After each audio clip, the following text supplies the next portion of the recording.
భూమి మీద ఉన్న సమస్త జీవరాశితో, మనుషులతో ఏమి తెలియచేయమంటున్నాడు?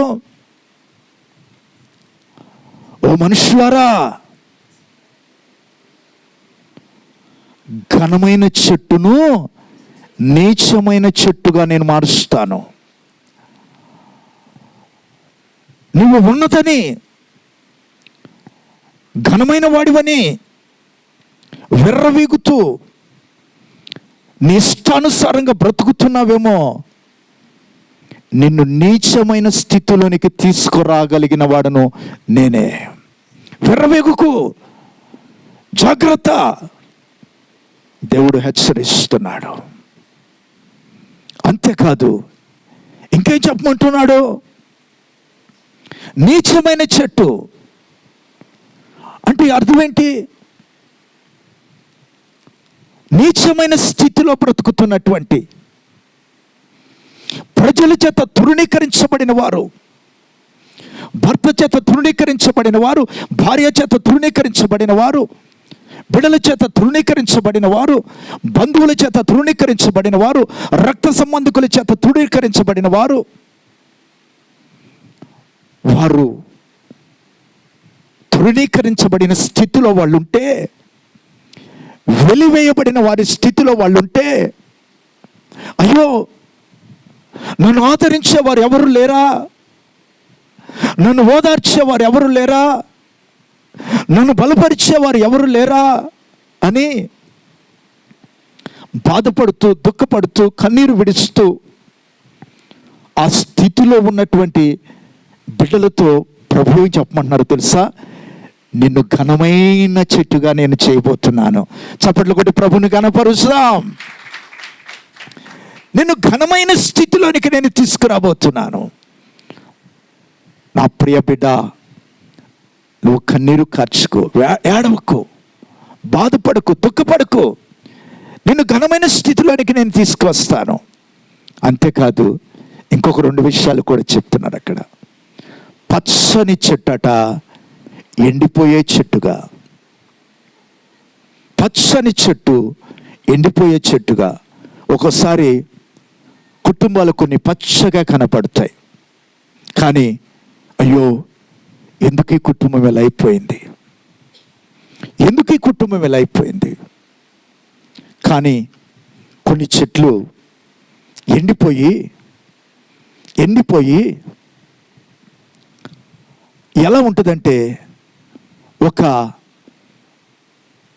ఎందుకు పనికిరానటువంటి ఎండిన స్థితిలో ఉన్న ఆ చెట్టుని ఒక్కోసారి మనం చూసినప్పుడు, ఇది ఎందుకు ఇంకా,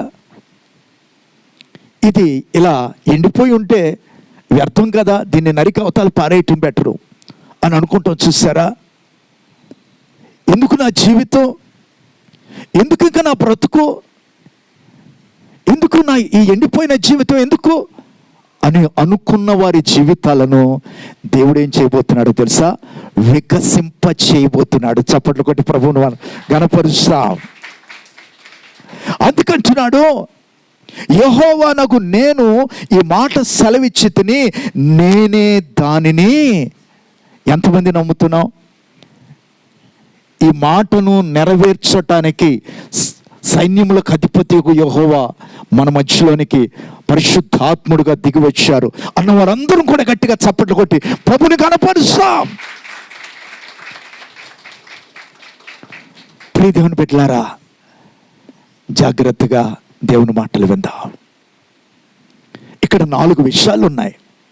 అయితే 2 విషయాలు మాత్రం మీతో పంచుకొని ఈ మాటలు నేను ముగిస్తాను. మొదటి విషయానికి వస్తే, ఘనమైన చెట్టుని నీచమైన చెట్టుగా దేవుడు చేయబోతున్నాడు. నీచమైన చెట్టుగా నేను చేయగలవాడనని చెప్పు. మన దిశ, మన దశను నిర్ణయించేది దేవుడే. ఆమేన్. హల్లెలూయా, హల్లెలూయా. పరిశుద్ధ గ్రంథమైనటువంటి బైబిల్లో ఒక రాజు ఉన్నాడండి. ఆ రాజు పేరు నెబుకద్నెజరు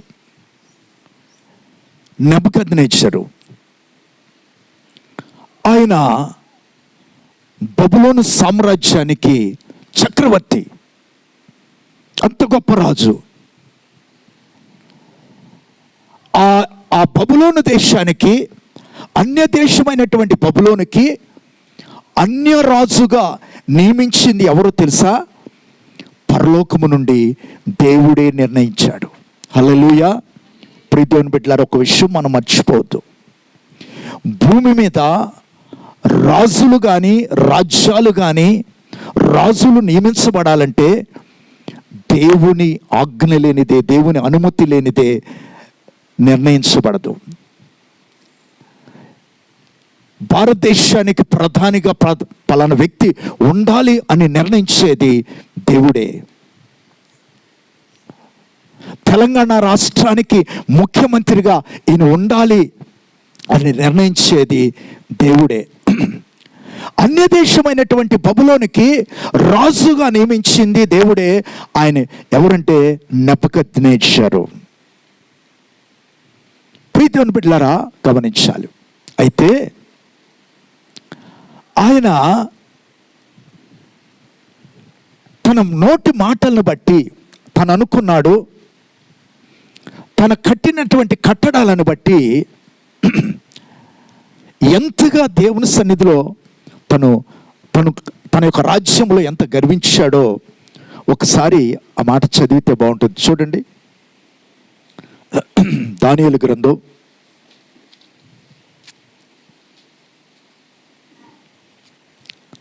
4వ అధ్యాయం, దానియేలు గ్రంథం 4వ అధ్యాయం 30వ వచనం చదవండి.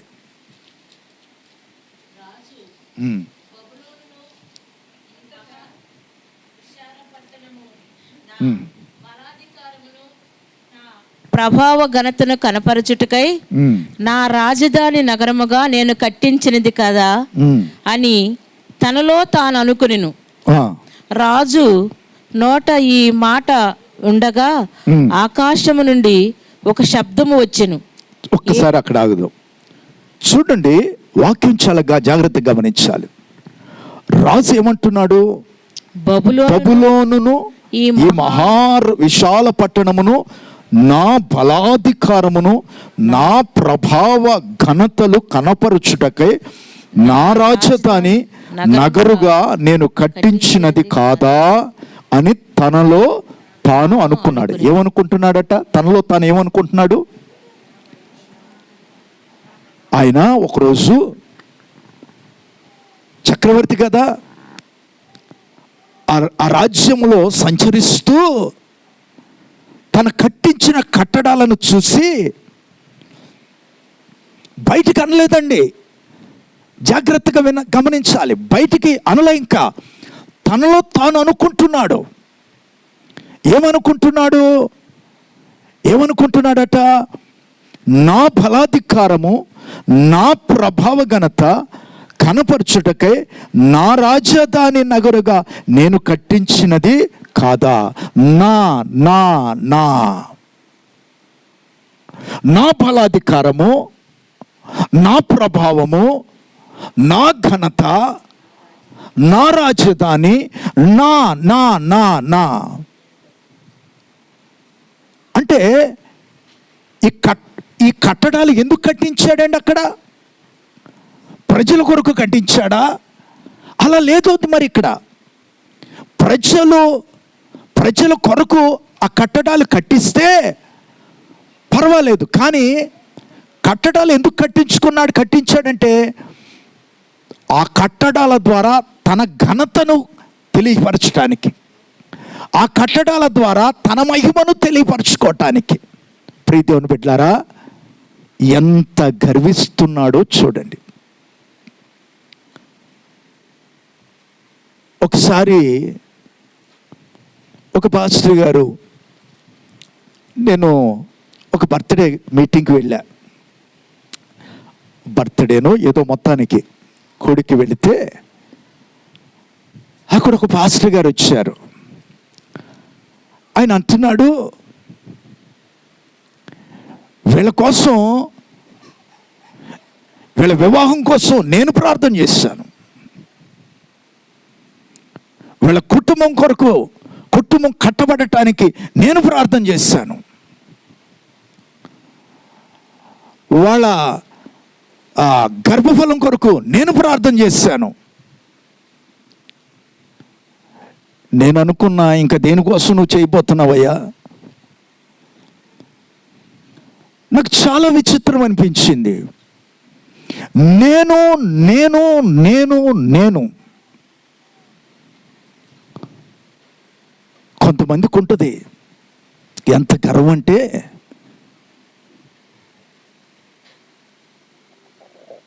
నేను లేకపోతే వీళ్ళు లేరు. నా అంత ప్రార్థన పరులు ఈ భూమి మీదే లేరు. అబ్బో, మేము ప్రార్థన చేస్తేనే అద్భుతాలు, నేను ప్రార్థన చేస్తేనే అద్భుతాలు. ప్రీతిని బిడ్డలారా, వీళ్ళందరూ ఏ జాబితాలోకి వస్తారో తెలుసా? నెబుకద్నెజరు జాబితాలోకి వస్తారు. ప్రీతిని బిడ్డ, కొంతమంది నా జ్ఞానం, నేను చెమటోర్చాను, నా కష్టం, నా తెలివి, నా ప్రార్థన, నా కన్నీరు, నా నా నా నా నేను నా అని పలికే ప్రతి ఒక్కరిలో ఎవరాత్మ ఉంటుందో తెలుసా? నెబుకద్నెజరు ఆత్మ ఉంటుంది వాళ్ళలో. నేను నా అని మాట్లాడే ప్రతి వ్యక్తిలో నెబుకద్నెజరు ఆత్మ ఉంటుంది. దేవుని మహాకృపను బట్టి ఈ పరిచర్యలో ఎన్నో మహా అద్భుతాలు దేవుడు చేస్తూ వచ్చాడు. అనేక గర్భఫలాలు దేవుడు ఇస్తూ వచ్చాడు. ఏ రోజు కూడా నేను ప్రార్థన చేశాను అని ఎప్పుడు నేను అనలేదండి. సంఘం ఉన్నారు ఇక్కడ, ఎప్పుడు కూడా నేను ఒక 2 విషయాలు చెబుతూ ఉంటా. ఒకటి, ఇది దేవుని కృప. 2, సంఘమంతా ప్రయాసపడి ప్రార్థించిన కన్నీటి ప్రార్థన ప్రతిఫలం. నువ్వు ఒక్కదానివి ప్రార్థన చేస్తే, నువ్వు ఒక్కడివి ప్రార్థన చేస్తే జరిగిపోతాయి ఆ కార్యాలు. చేయటం మంచిదే, కార్యం జరగచ్చు, కానీ జాగ్రత్త. నేను నా అని బ్రతికే ప్రతి ఒక్కరిలో పరిశుద్ధాత్ముడు ఉండడండి. ఏ ఆత్మ ఉంటుందో తెలుసా? నెబుకద్నెజరు ఆత్మ. ఏంటి నెబుకద్నెజరు ఆత్మ? గర్విస్తున్నాడు. అరే, నిన్ను రాజుగా నియమించింది దేవుడే. అంతకుముందు ఒక కళ కూడా వచ్చింది. కళ భావం కూడా మరి దానియేలు భక్తుడు తెలియజేశాడు. ఇది చెప్పిన కొద్ది రోజులకి గర్వించడం ప్రారంభించాడు. ప్రీతిని బిడ్డలారు గమనించాలి. అయితే అక్కడ మనం చదువుదాం. అని తనలో తాను అనుకునేను. ఇలా అనుకున్నాడట. ఏమనుకున్నాడు? నా నా నా అనుకున్నాడు. తనలో తాను అనుకున్నాడు, పైకి చెప్పలేదండి. చూడండి ఎంత ప్రమాదమో ఇది, గర్వం అనేటువంటిది. అనుకున్నాడు. రాజు నోట ఈ మాట ఉండగా ఏమైందంట? రాజు నోట ఈ మాట ఉండగా ఆకాశము నుండి ఒక శబ్దము వచ్చెను. ఏదనగా, రాజుకు నెబుకద్నెజరు, ఇదే నీకు ప్రకటన, నీ రాజ్యము నీ యొద్ద నుండి తొలగిపోయెను, తమ యొద్ద నుండి మనుషులు నిన్ను తరిమెదరు. నీవు అడవి జంతువుల మధ్య నివాసము చేయుచు పశువుల వలె గడ్డి మేసిదువు. ఏం మేస్తున్నాడట? అయిపోయింది. ఎంతకాలం ప్రజలను నువ్వు తరిమావు, కానీ ఇప్పుడు ఏం జరగబోతుందో తెలుసా? ప్రజలే నిన్ను తరుముతారు. ఇంతకు ముందు వరకు ఏం తినుంటాడు? రాజరికమైన భోజనం, ఎప్పుడు కూడా ఏం బిర్యానీ? Dum biryani, chicken biryani, mutton biryani. ఇప్పుడు కూడా మన వాళ్ళకి, మన యూత్ వాళ్ళకి చికెన్ బిర్యానీ, దమ్ బిర్యానీ అంటే చాలా ఇష్టం. చికెన్ బిర్యానీ, దమ్ బిర్యానీ తినుంటాడు. ఇప్పుడు ఏమేస్తున్నావయ్యా నెబుకద్నెజరు?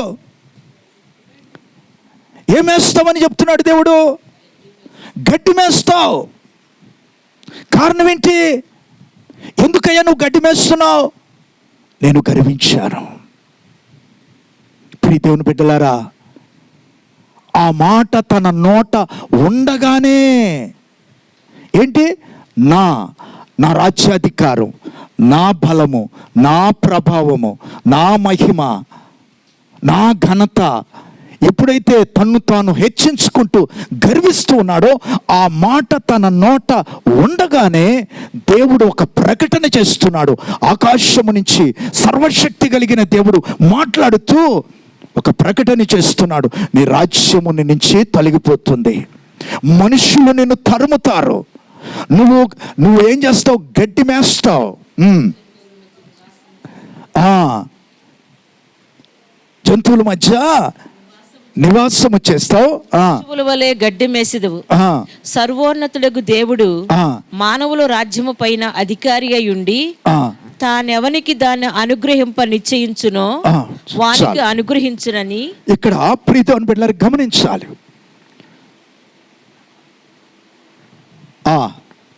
నిశ్చయించునని తెలుసుకొని వరకు 7 కాలములు నీకు ఇలాగు జరుగునని చెప్పెను. ఆ గడియలోనే అలాగున నెబుకద్నెజరుకు సంభవించెను. మానవుల్లో నుండి అతనిని తరిమిరి అతడు పశువుల వలె గడ్డి మేసెను. చాలు. ఏం చేస్తారంట? దేవుడు మాట్లాడుతున్న ఆ సమయంలోనే ఒకప్పుడు తరమబడినటువంటి మనుషులను తరిమాడు. ఇప్పుడు మనుషులే రాజుని తరుముతున్నారు. ఏం చేస్తున్నాడు? అడవిలోకి వెళ్ళి గడ్డి మేస్తా ఉన్నాడు. తన బ్రతుకు ఎలా అయిపోయిందంటే, ఈ జుట్టు ఉందో చూసారా? పక్షిరాజు ఈకలు ఉంటాయి కదా, పక్షిరాజు ఈకలను పోలి ఈ జుట్టు. గోళ్ళేమో పక్షిరాజు గోళ్ళు ఉంటాయి చూసారా? కొంతమంది గోళ్ళు ఉంటాయి, పక్షిరాజు గోళ్ళు. జాగ్రత్త, పెంచకూడదు ఎక్కువ. పక్షిరాజు గోళ్ళు ఉన్న వాళ్ళందరూ ఎవరు? నెబుకద్నెజరు. జాగ్రత్తగా ఉండాలి. పక్షిరాజు గోళ్ళు నీకు వచ్చేస్తాయి. ముందు లేవు కానీ ఎప్పుడు గర్వించాడో ఆ స్థితి వచ్చేసింది. ప్రియ దేవుని బిడ్డలారా, జాగ్రత్తగా ఉండాలి. దేవుడు అంటున్నాడు, చెప్పు, ఆ చెట్లకు చెప్పు. ఏమన్నాయా? ఘనమైన చెట్లను నీచమైన చెట్టుగా చేయువాడను నేనే. ఘనమైన చెట్టును నీచమైన చెట్టుగా చేయువాడను నేనే. ఈరోజు వాక్యం వింటున్న ప్రియ దేవుని బిడ్డ, జాగ్రత్త.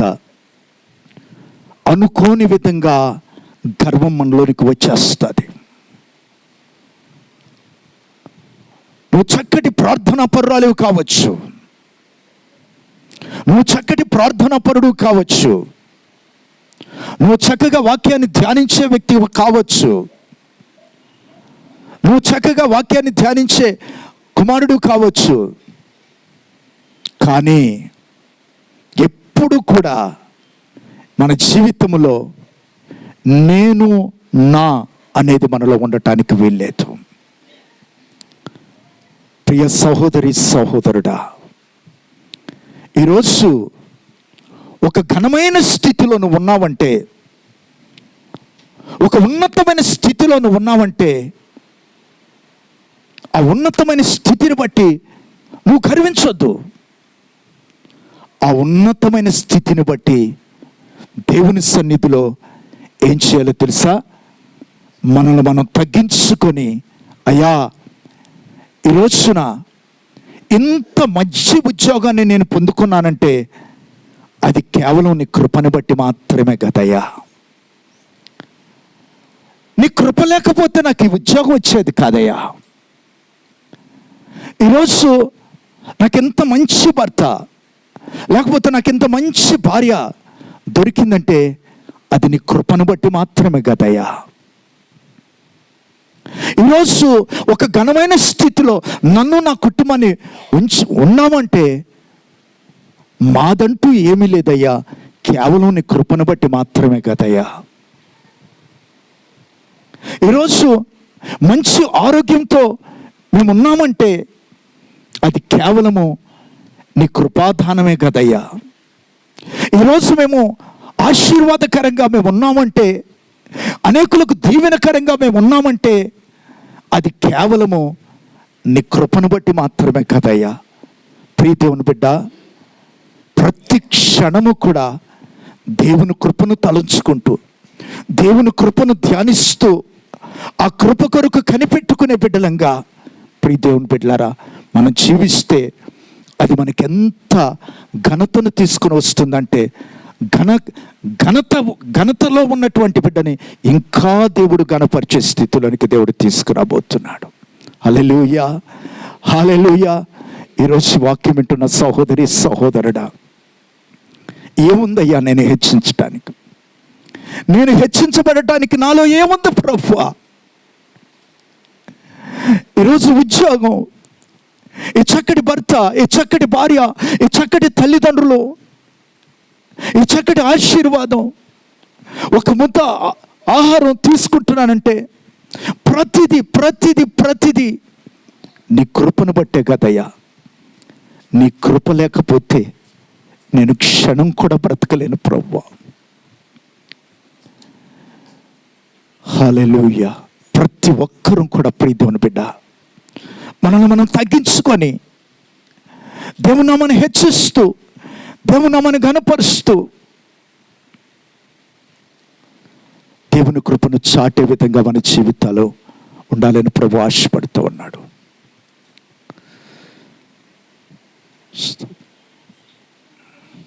వేరొకటి లేదయా, నీ కృప తప్ప వేరెవరు యేసయ్యా. కృప తప్ప వేరొకటి లేదయా, నీ కృప తప్ప వేరెవరు యేసయ్యా. కృపయే కదా నా ఆశ్రయము, నీ కృపయే కదా నా పరవశము. కృపయే కదా నా ఆశ్రయము, నీ కృపయే కదా నా పరవశము. కృప తప్ప వేరొకటి లేదయా, నీ కృప తప్ప వేరెవరు యేసయ్యా. కృప తప్ప వేరొకటి లేదయా, నీ కృప తప్ప వేరెవరు యేసయ్యా. అడుగడుగునను నీ కృపయే, నా అణువణువున నీ కృపయే. అడుగడుగునను నీ కృపయే, నా అణువణువున నీ కృపయే. నా ఎడ కురిసెను నీ కృపయే, నా ఎడ కురిసెను నీ కృపయే. కృప తప్ప వేరొకటి లేదయా, నీ కృప తప్ప వేరెవరు యేసయ్యా. కృప తప్ప వేరొకటి లేదయా, నీ కృప తప్ప వేరెవరు యేసయ్యా. కృపయే కదా నా ఆశ్రయము, నీ కృపయే కదా నా పరవశము. కృపయే కదా నా ఆశ్రయము, నీ కృపయే కదా నా పరవశము. కృప తప్ప వేరొకటి లేదయా,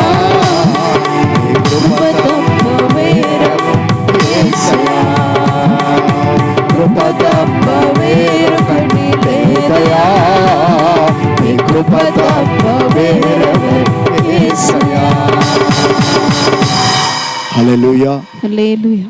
ప్రియ దేవుని బిడ్డలారా, ఎప్పుడు కూడా మన జీవితంలో ఏది కలిగి ఉన్నా, అయ్యా ఇది కేవలం నీ కృపను బట్టి మాత్రమే. ఈరోజు ఆరోగ్యంగా ఉన్నావా, అది దేవుని కృపే. కుటుంబంలో సమాధానం ఉందా, అది దేవుని కృపే. కుటుంబంలో సంతోషం ఉందా, అది దేవుని కృపే. చక్కటి గర్భఫలాలు దేవుడు నీకు ఇచ్చాడా, అది దేవుని కృపే. చక్కటి భర్తనిచ్చాడా, అది దేవుని కృపే. చక్కటి భార్యనిచ్చాడా, అది దేవుని కృపే.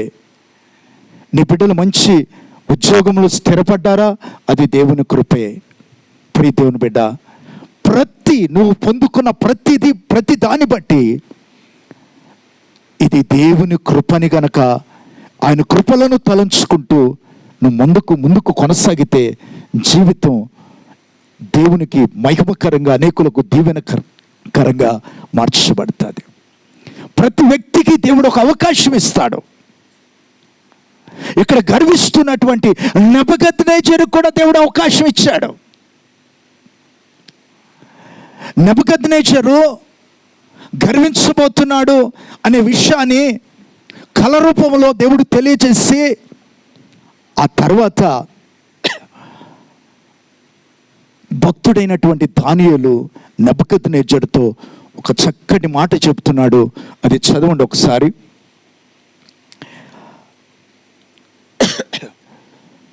ఒక్కసారి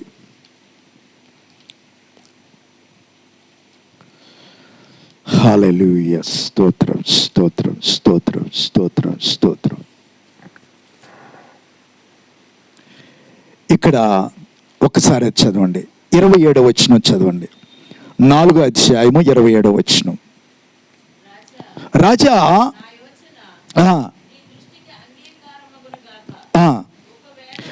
ఒకవేళ నీవు నీ పాపములు మాని నీతి న్యాయములను అనుసరించి నీవు బాధ పెట్టిన వారి యందు కరుణ చూపిన ఎడల నీకున్న క్షేమము నీకిక మీదట ఉండునని దానియేలు ప్రత్యుత్తరం ఇచ్చాను. ఏం చెప్తున్నాడు?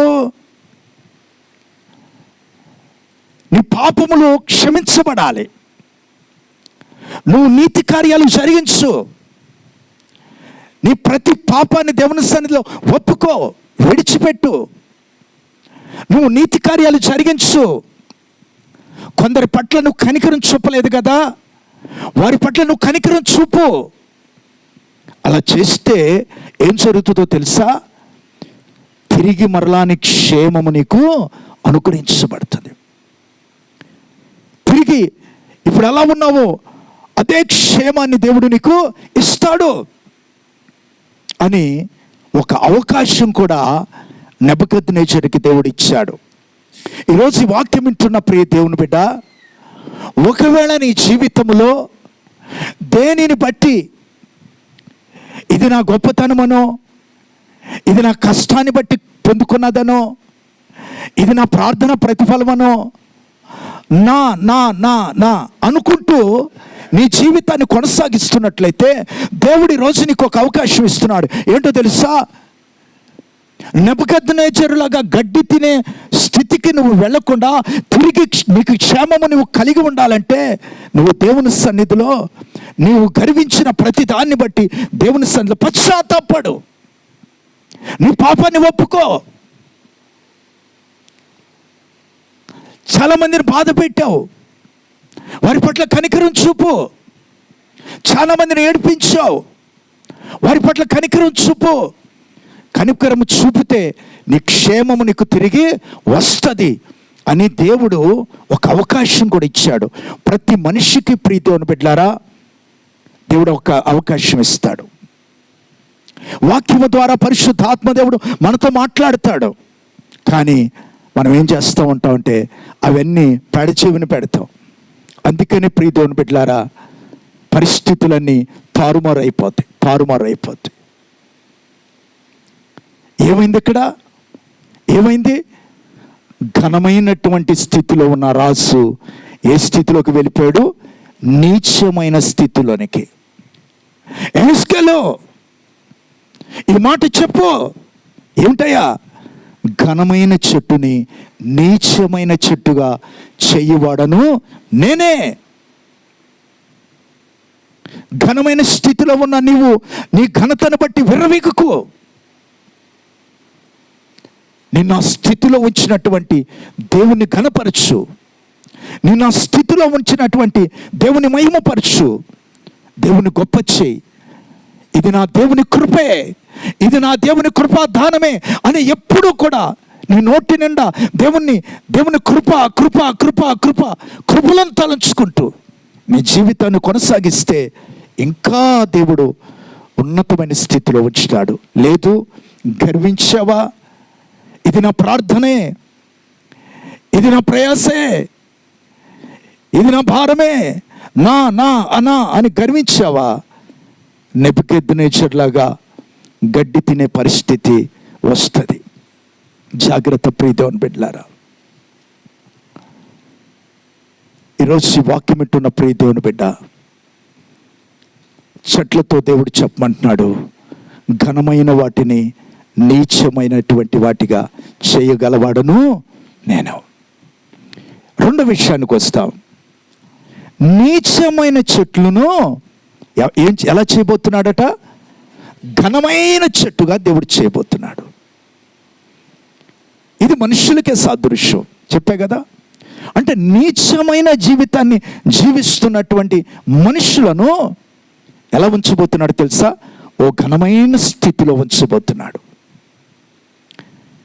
అంటే నీచమైన స్థితి అంటే ఏంటి? తృణీకరించబడిన స్థితి. కొంతమంది జీవితాల్లో భర్తల చేత తృణీకరించబడుతున్నారు, బంధువుల చేత తృణీకరించబడుతున్నారు, రక్త సంబంధికుల చేత తృణీకరించబడుతున్నారు. ప్రియదేవుని బిడ్డలారా, ఇంకా ఇతర మనుషుల మధ్యతో తృణీకరించబడుతున్నారు. తృణీకరించబడి వెలివేయబడిన స్థితిలో ఒకవేళ నువ్వు ఉంటే, నా దేవుడే అంటున్నాడు, అమ్మా అయ్యా, నిన్ను ఘనమైన స్థితిలోనికి నేను తీసుకురాబోతున్నాను. చప్పట్లు కొట్టి ప్రభుని ఘనపరుస్తాం.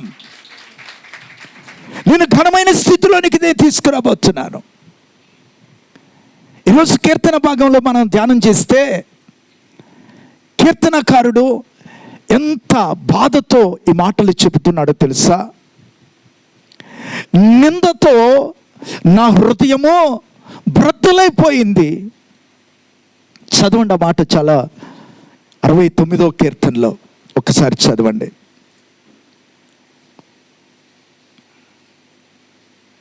గట్టిగా చదవండి త్వరగా. నిందకు నా హృదయము బ్రద్దలాయను, నేను బహుగా కృషించిపోయాను. కరుణను ఎవరైనా కరుణిస్తారేమో అని నేను కనిపెట్టుకుంటున్నాను, ఎవ్వరునూ లేకపోయిరి. ఓదార్చు వారి కొరకు కనిపెట్టుకుంటుంది కానీ ఎవరు కనపట్టలేదు. ఎవరన్నా కరుణిస్తారేమో,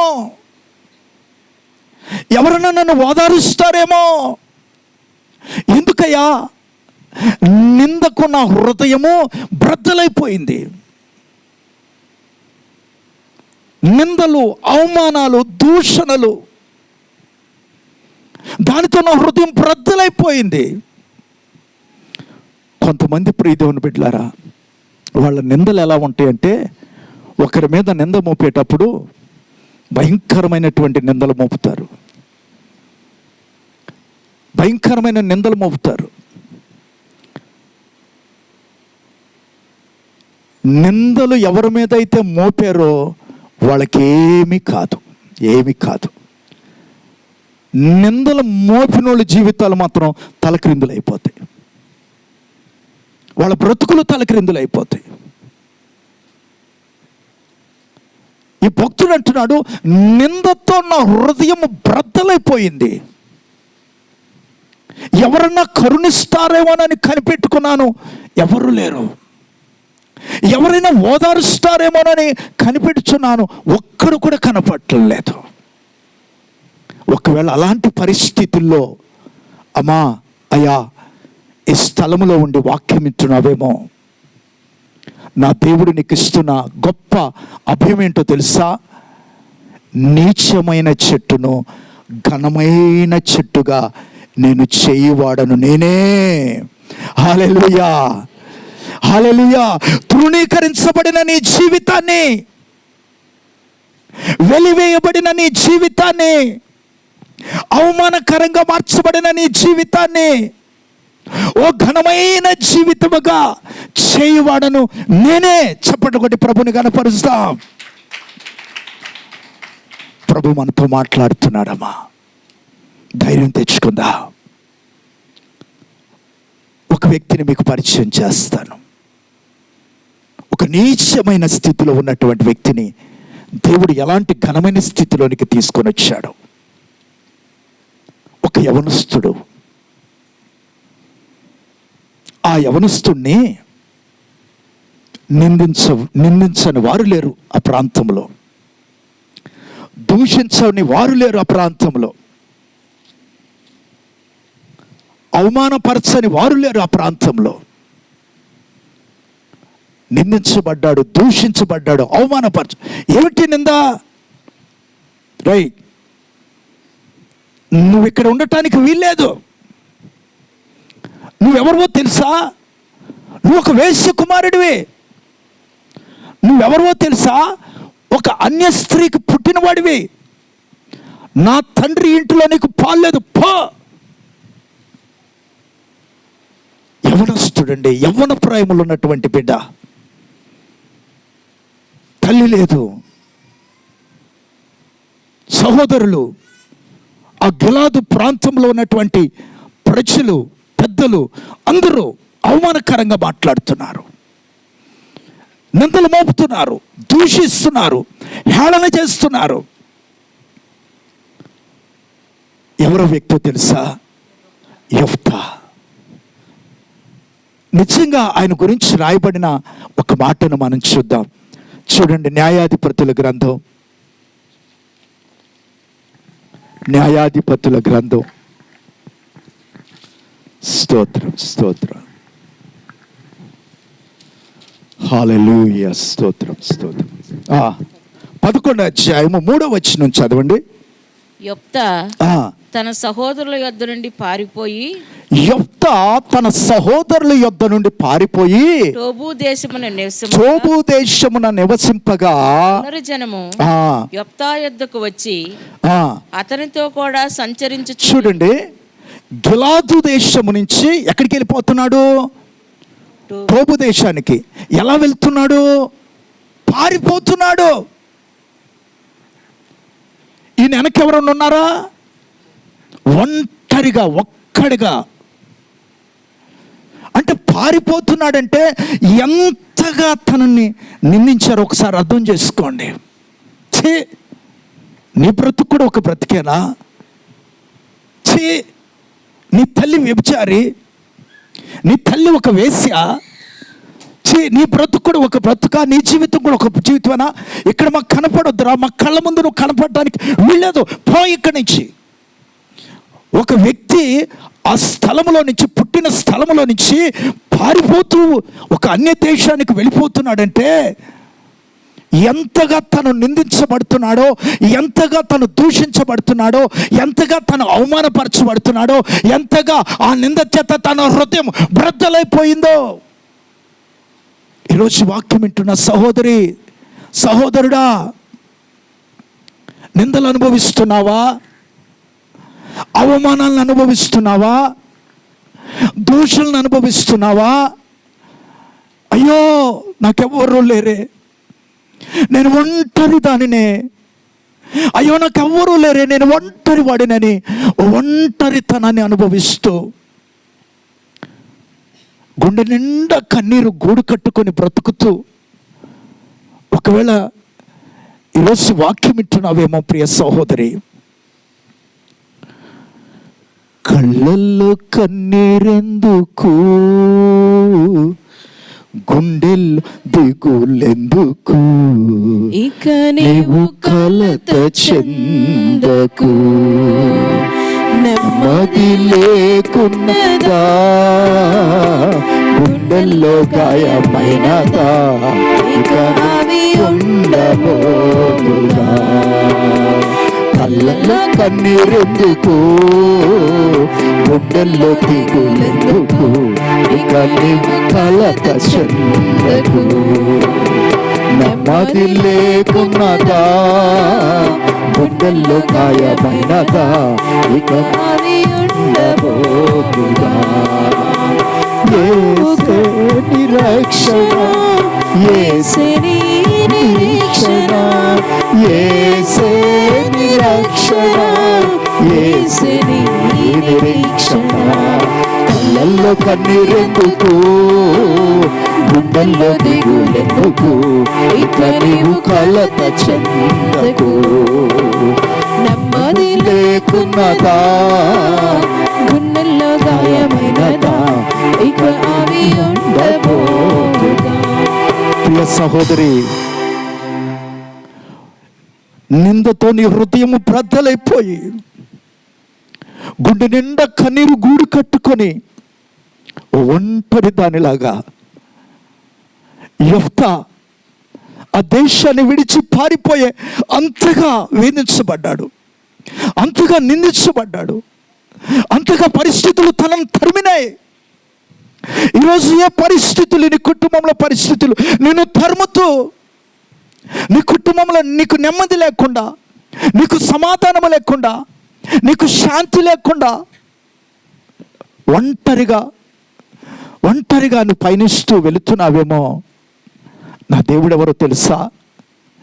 మనం ఆరాధిస్తున్న యేసే ఎవరో తెలుసా? నీచమైనటువంటి బ్రతుకులను, తృణీకరించబడినటువంటి బ్రతుకులను ఘనమైన బ్రతుకులుగా దేవుడు చేయబోతున్నాడు. ఆమేన్, ఆమేన్, హల్లెలూయా. అందుకని పాటలో యేసే మన రక్షణ, యేసే మన నిరీక్షణ. బాధపడకు సహోదరి. ఇక్కడ చూస్తే పారిపోతున్నాడట, గిలాదు దేశం నుంచి తోపు దేశానికి పారిపోతున్నాడు. పారిపోయి అంతగా తన పరిస్థితులు తన తరిమినాయి, పరిస్థితులు తారుమారైపోయినాయి. ఇప్పుడు ఏమైందో తెలుసా? కొన్ని సంవత్సరాలు గడిచినాయి. ఏ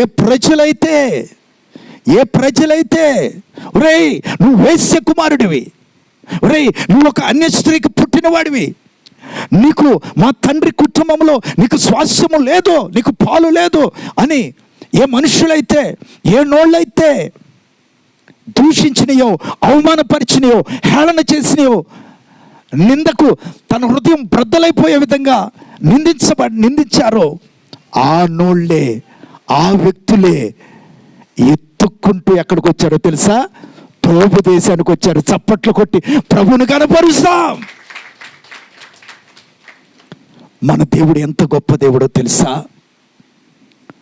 నువ్వు నీచమైన స్థితిలో ఉన్నావని, నువ్వు తక్కువ స్థితిలో ఉన్నావని, నువ్వు వెలివేయబడిన స్థితిలో ఉన్నావని, నువ్వు నిందిస్తున్నావు, అవమానపరుస్తున్నావు, హేళన చేయబడుతున్నావు అని నిన్ను విడిచిపెట్టి వెళ్ళిపోయే దేవుడు కాదమ్మా.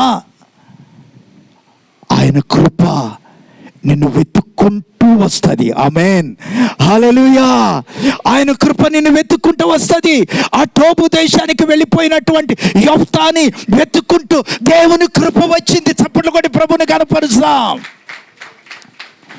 తోపు దేశానికి దేవుని కృప వెతుక్కుంటూ వచ్చింది. ఆ దేశంలో అల్లరి జనం మధ్య ఆ యెఫ్తా జీవిస్తుంటే వాళ్ళు వచ్చారు. అయ్యా యెఫ్తా, రాయా, శత్రువులు మా మీద దాడి చేస్తున్నారు, నువ్వు రా. ఏం చేయాలి? అయ్యా నిన్ను మేము ఒక అధిపతిగా నియమించబోతున్నాం, ఒక న్యాయాధిపతిగా మేము నియమించబోతున్నాం. నువ్వు మాకు న్యాయాధిపతిగా ఉండాల్సిందే. నిర్ణయించింది ఎవరు? సర్వశక్తి కలిగినటువంటి దేవుడు, సర్వశక్తి కలిగినటువంటి దేవుడు.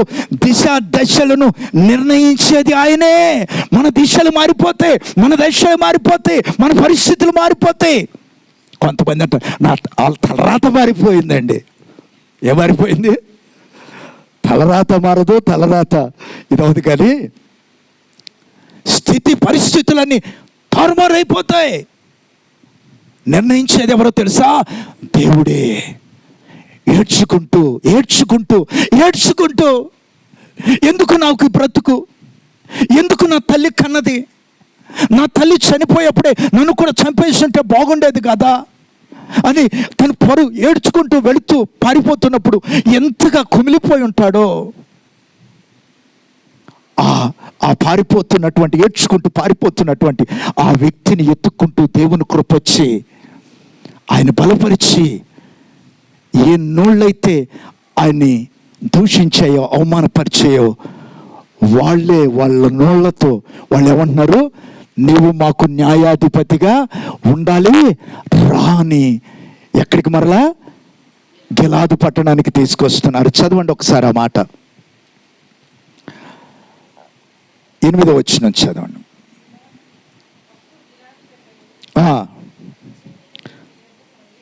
అందుచేతనే మేము నీ యొద్దకు వచ్చితిమి, మళ్ళా వచ్చితిమి. నీవు మాతో కూడా వచ్చి అబోలీయులతో యుద్ధము చేసిన ఎడలా మా అందరి మీద నీవు అధికారి అవుతావని యెఫ్తాతో అనిరి. మా అందరి మీద నువ్వు అధికారిగా ఉంటావు. ఒకప్పుడు ఏమన్నారు? వీడిని ఛీ ఛీ అని అసహించుకున్నారు. కానీ ఇప్పుడు ఏమంటున్నారు? ఆ నోళ్ళే, ఆ వ్యక్తులే, మందరి మీద నువ్వు అధికారివై ఉంటావు. నీచమైన స్థితిలోనికి వెళ్ళిపోయినటువంటి యెఫ్తాను దేవుడు ఒక ఘనమైన స్థితిలోనికి దేవుడు తీసుకొచ్చాడు. చప్పట్లు కొట్టి ప్రభువుని ఘనపరుస్తాం. ప్రీతిని బిడ్డ, ఘనపరుస్తాం. నిజమే. ఏ విషయంలో కూడా దిగులు పడొద్దు ప్రియ సహోదరి. ఎందుకు నా కుటుంబం ఎలా అయిపోయింది, ఎందుకు నా పరిస్థితులు ఎలా అయిపోయినాయి, ఎందుకు నా భర్త నన్ను విడిచిపెట్టాడు, ఎందుకు నా భార్య నన్ను విడిచిపెట్టింది, ఎందుకు నా బిడ్డలు నాకు దూరం అయిపోయారు. మనకున్న ఈ ప్రతికూలతలను బట్టి నువ్వు కృంగిపోవద్దు, బాధపడొద్దు. ఒకటే గుర్తుపెట్టుకో, తృణీకరించబడిన నిన్ను ఘనమైన స్థితిలోనికి దేవుడు తీసుకురాబోతున్నాడు. ఈ కార్యము చేయవాడను నేనే, ఇది నేను నెరవేరుస్తున్నానని దేవుడు చెప్తున్నాడు. ఆమేన్, హల్లెలూయా, హల్లెలూయా. మాట ఇచ్చిన దేవుడు ఆయన మాట మార్చే దేవుడు కాదు. వాగ్దానము చేసిన దేవుడు నమ్మదగిన వాడు. దానిని నెరవేర్చుటకు ఆయన ఎవరు? సమర్థుడు, సమర్థుడు. ఈరోజు వాక్యం వింటున్న ప్రియ సహోదరి సహోదరుడా, ఒక్క విషయం జ్ఞాపకం చేసుకుందాం. ఒకప్పుడు ఈ లోకంలో ఉన్న మనమందరము కూడా ఎవరో తెలుసా? నీచులమే.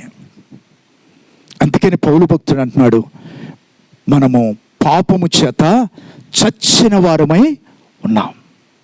ఓ పాపం అనే దాస్యములో బ్రతికి ఒక నీచమైన జీవితాన్ని మానవులు జీవిస్తున్నాం. ఒక నీచమైన జీవితం, పాపమనే బురదలో పొరలాడుతూ శాపకరమైన జీవితాన్ని బ్రతుకుతున్న మన బ్రతుకులోనికి దేవుని కృప వెతుక్కుంటూ మన దగ్గరకు వచ్చింది. ఆమేన్, హల్లెలూయా, హల్లెలూయా, హల్లెలూయా. దేవుని కృప మనల్ని వెతుక్కుంటూ వచ్చింది. ఈ రోజున ఆయన కృప చేత మనమందరం కూడా ఎలా అయిపోయాం? రక్షించబడ్డాం. హల్లెలూయా, హల్లెలూయా. రక్షించబడటానికి ఏ అర్హత లేదు మనకి. పాపముతో శాపముతో బ్రతుకుతున్న మన జీవితాలు, ప్రీతిని బిడ్డలారా, మనం చేసిన పాపానికి శిక్ష మనం అనుభవించాలి. ఈ చేతులతో చేసిన పాపానికి శిక్ష మనం అనుభవించాలి. ఈ కాళ్ళ ద్వారా వెళ్ళకూడని స్థలాలకు వెళ్ళటం ద్వారా ఆ శిక్ష మనం అనుభవించాలి. ఈ దేహంతో చేసిన దానికి శిక్ష మనం అనుభవించాలి. కానీ ఈ చేతుల ద్వారా చేసిన పాపానికి శిక్ష యేసు ప్రభువారు మన కొరకు అనుభవించారు. ఈ కాళ్ళతో మనం చేసిన పాపానికి శిక్ష మనం అనుభవించాలి. మన స్థానంలో మన యేసయ్య అనుభవించారు. అందుకే ఆయన చేతిలో మేకులు, కాళ్ళలో మేకులు కొట్టారు. మన తలంపుల ద్వారా మనం చేసిన పాపానికి శిక్ష మనం అనుభవించాలి, కానీ ఆయన తల మీద ముళ్ళ కిరీటం పెట్టారు. ఈ హృదయం ద్వారా మనం చేసిన పాపానికి శిక్ష మనం అనుభవించాలి, కానీ ఆయన డొక్కల్లో బళ్ళెం పెట్టి పొడిచారు. ప్రీతోను బిడ్డలారా, ఎందుకో తెలుసా? నిన్ను నన్ను రక్షించడానికి దేవుని కృప ఎత్తుకుంటూ మన దగ్గరకు వచ్చింది. అందుకే ఈరోజు మనం అందరం కూడా రక్షించబడ్డామంటే అది దేవుని కృపను బట్టి మాత్రమే. హల్లెలూయా, హల్లెలూయా, హల్లెలూయా. యేసయ్యా వందనాలయ్యా, నీ ప్రేమకు వందనాలయ్యా. యేసయ్యా వందనాలయ్యా, నీ ప్రేమకు అందరూ పాడండి ప్రియతోను. నన్ను రక్షించినందుకు, పోషించినందుకు, కాపాడినందుకు వందనాలయ్యా. నన్ను రక్షించినందుకు, పోషించినందుకు, కాపాడినందుకు వందనాలయ్యా. వందనాలయ్యా, శతకోటి స్తోత్రాలయ్యా. గ్లోరీ. అందరూ ఈ స్వరాలు విప్పి దేవుని స్తోత్రాలయ్యా. యేసయ్యా, యేసయ్యా, యేసయ్యా వందనాలయ్యా, నీ ప్రేమకు వందనాలయ్యా. యేసయ్యా వందనాలయ్యా, నీ ప్రేమకు వందనాలయ్యా. నీ కృప చేత నన్ను రక్షించినందుకు వేలాది వందనాలయ్యా. నీ దయ చేత శిక్ష తప్పించినందుకు కోట్లాది స్తోత్రాలయ్యా. నీ కృప చేత నన్ను రక్షించినందుకు వేలాది వందనాలయ్యా. తప్పించినందుకు కోట్లాది స్తోత్రాలయ్యా. నీ చాలి నాపై కనపరిచినందుకు వేలాది వందనాలయ్యా. స్తోత్రం ప్రభు. ప్రేమపై కురిపించినందుకు కోట్లాది స్తోత్రాలయ్యా. నీ చాలి నాపై కనపరిచినందుకు వేలాది వందనాలయ్యా. చూపించినందుకు కోట్లాది స్తోత్రాలయ్యా. వందనాలయ్యా, శతకోటి స్తోత్రాలయ్యా. శతకోటి స్తోత్రాలయ్యా. యేసయ్యా, యేసయ్యా వందనాలయ్యా, నీ ప్రేమకు వందనాలయ్యా. యేసయ్యా వందనాలయ్యా, నీ ప్రేమకు వందనాలయ్యా. యేసయ్యా వందనాలయ్యా, నీ ప్రేమకు వందనాలయ్యా. యేసయ్యా వందనాలయ్యా, నీ ప్రేమకు వందనాలయ్యా. నన్ను రక్షించినందుకు, పోషించినందుకు, కాపాడినందుకు వందనాలయ్యా. నన్ను రక్షించినందుకు, పోషించినందుకు, కాపాడినందుకు వందనాలయ్యా. వందనాలయ్యా, శతకోటి స్తోత్రాలయ్యా. చప్పట్లు కొట్టి ప్రభుని కనపరుస్తా. శతకోటి స్తోత్రాలయ్యా.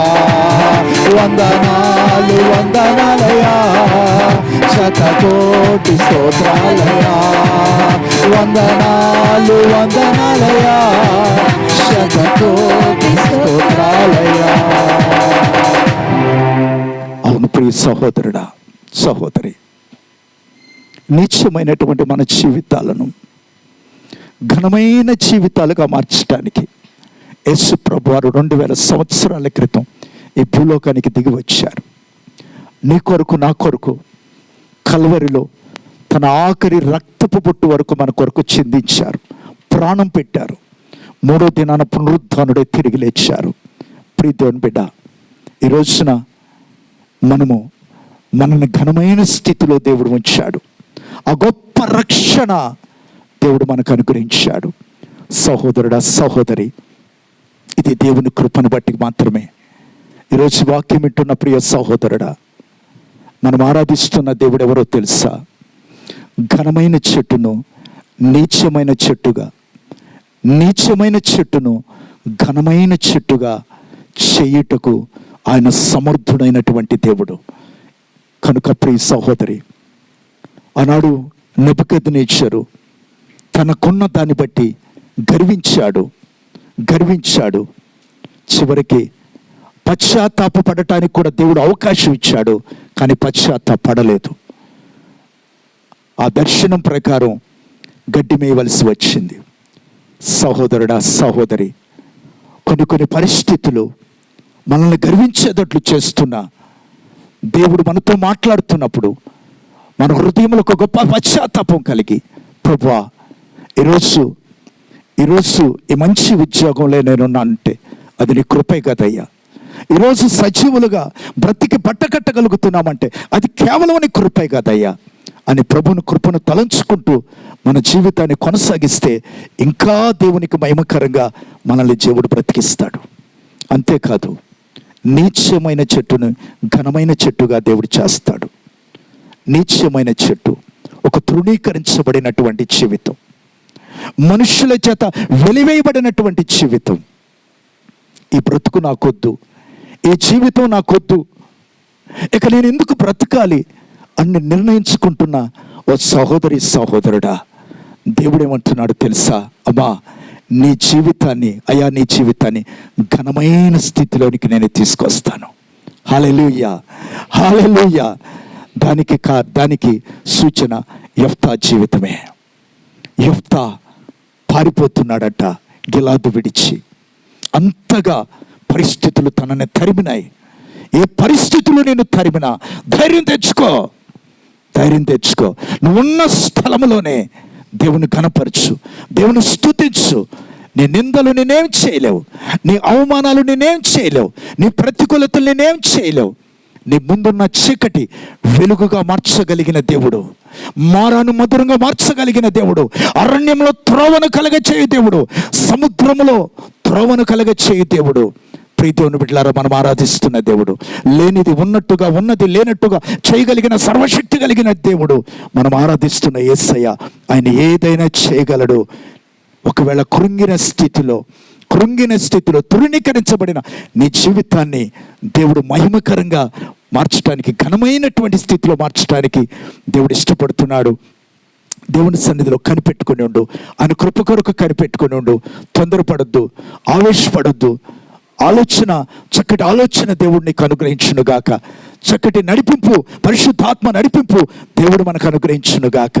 అలాంటి దేవుని నడిపింపుతో మనం ముందుకు వెళతాం. ఆ కృప కలిగిన దేవుడు మనల్ని ఘనమైన స్థితిలో ఉంచాలని ఆశపడుతున్నాడు. అట్టి కృప పరిశుద్ధాత్మ దేవుడు మనందరికీ అనుగ్రహించును గాక. ఆమేన్. దయచేసి అందరం కూడా లేచి నిలబడదాం. కొద్ది నిమిషాలు ప్రభు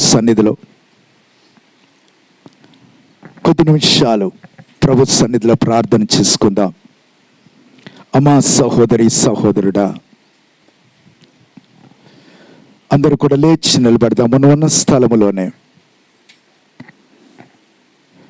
స్థలములోనే లేచి నిలబడదాం. ఒకవేళ నిన్ను దేవుడు ఘనమైన స్థితిలో ఉంచాడా, దేవుని స్తుతించమా, దేవుని కనపరచు. నేను స్థితిలో ఉండటానికి కారణం అయ్యా మీ కృపే, మీ కృపే, మీ కృపే, మీ కృపే. మీ కృప లేనిదే ఒక క్షణం కూడా మేము బ్రతకలేమయ్యా. మీ కృప లేనిదే మేమేమి చేయలేము తండ్రి. అయ్యా, మేము సజీవులుగా ఉండి ఈరోజు బ్రతికి పట్టకట్టగలుగుతున్నామంటే అది కేవలం నాయన మీ కృపను బట్టి మాత్రమే. నువ్వు ఈరోజు ఏది కలిగి ఉన్నా అది దేవుని కృపే.